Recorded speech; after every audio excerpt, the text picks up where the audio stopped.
You think your cat just doesn't like dogs, that it's personality, attitude, maybe even jealousy.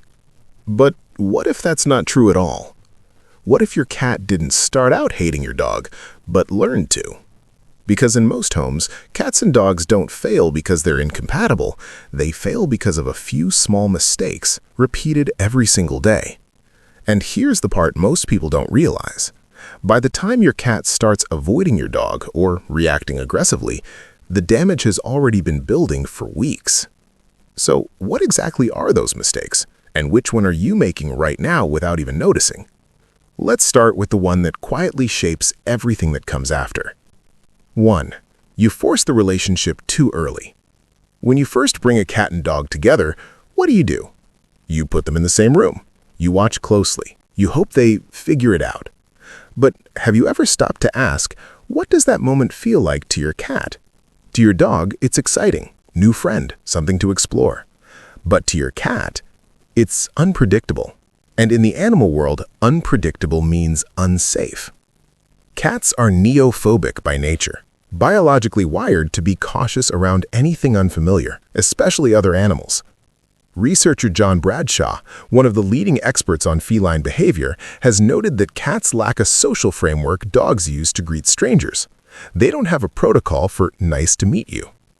So when your dog walks directly into your space, tail wagging, moving fast, your cat isn't thinking, let's bond.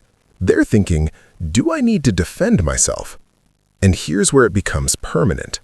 Cats form long-term associations from early experiences, especially ones linked to stress. So that first interaction isn't just a moment, it's a blueprint. If that blueprint feels overwhelming, your cat may never fully relax around your dog again. But what if your cat is already uncomfortable, and you just don't see it? Because the next mistake is where most owners completely misread what's actually happening. 2. You miss the signals your cat is giving. Your dog wags their tail, tries to play.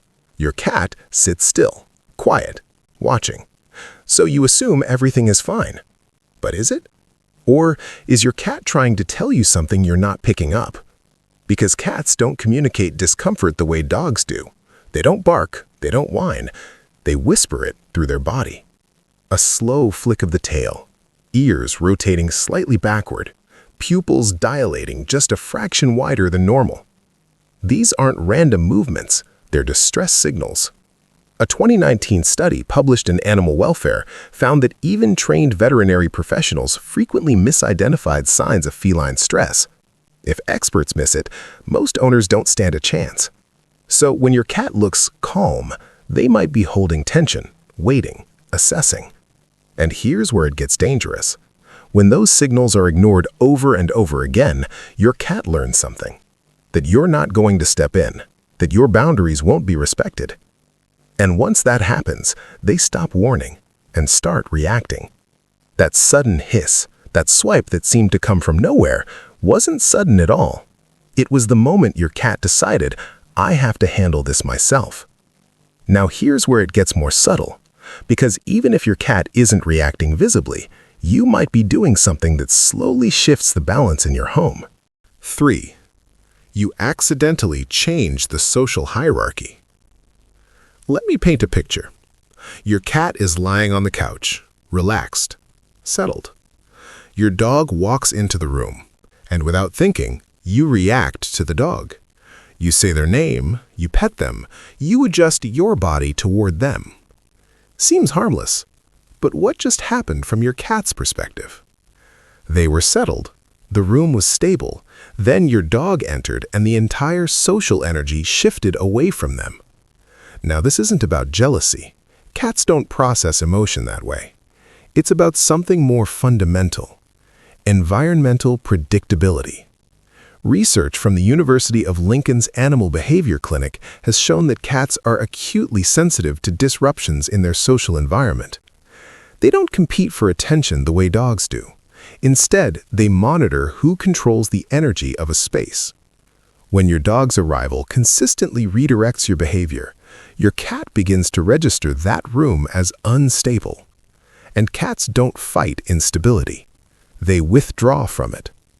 Have you noticed your cat spending less time in shared spaces?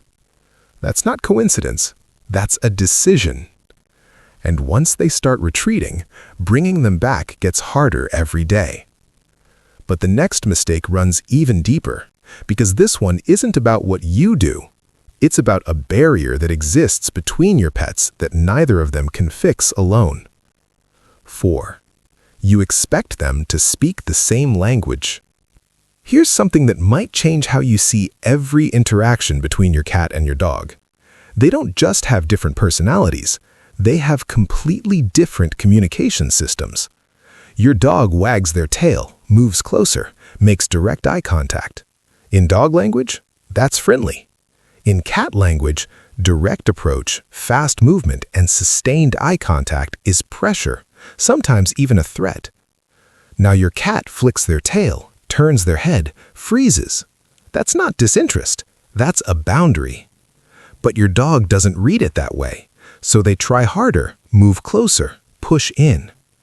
A 2008 study by Feuerstein and Turkel observed cats and dogs living in the same household and found that successful coexistence depended largely on whether each animal could learn to read the other's signals, and that this almost never happened without early exposure and human intervention. So your dog thinks they're being social, your cat thinks they're being cornered. And this cycle repeats day after day until one of them stops trying altogether. This isn't a personality clash, it's a translation failure, and you're the only interpreter in the room. If you're not stepping in to guide those interactions, to slow things down, to create space, they will keep misunderstanding each other. If that's starting to shift how you see your pets, stay with me, because the next mistake is one most owners never even think about, and it might be the most important one. 5. You don't give your cat a way out. Let me ask you something simple.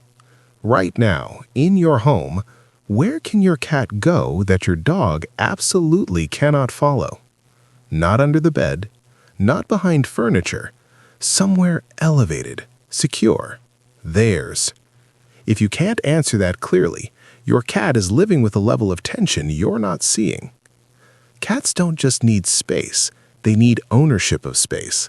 Height, distance, exit routes.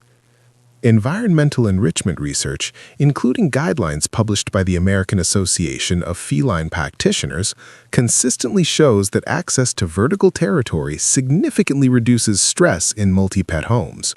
Why? Because it gives cats the one thing they need most: choice. Without it, every interaction with your dog becomes unavoidable. And when an animal can't escape a stressful situation, their brain shifts from avoidance to defense. That's when behavior changes. Your cat seems more aggressive, more reactive, less predictable. But they're not becoming difficult. They're running out of options.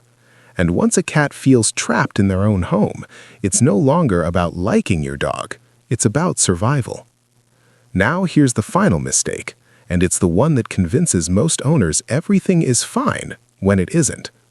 6. You mistake silence for peace. No hissing, no barking, no standoffs, so you assume your pets have figured it out. But here's a question worth sitting with.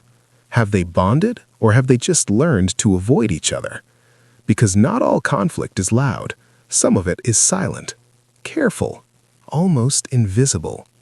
A cat that only eats when the dog is outside. A dog that pauses before entering certain rooms. Movement patterns that never overlap. These aren't signs of harmony. They're signs of managed tension. Behavioral scientists call this passive coping, when animals adapt to chronic stress, not by resolving it, but by minimizing contact with the source. Your pets aren't at peace. They're coexisting on a schedule neither of them chose. And over time, that quiet distance becomes permanent. Not because they hate each other, but because no one showed them another way.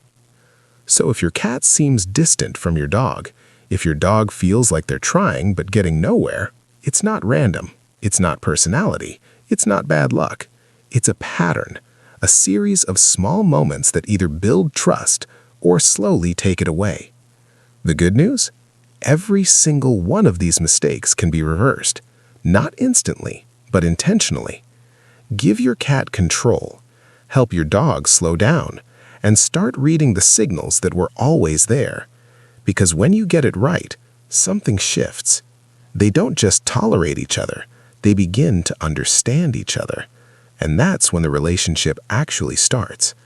If you made it this far, subscribe, because this is just the beginning of understanding what your pets are really telling you. And I'm curious, which of these mistakes have you been making without realizing it? Tell me in the comments.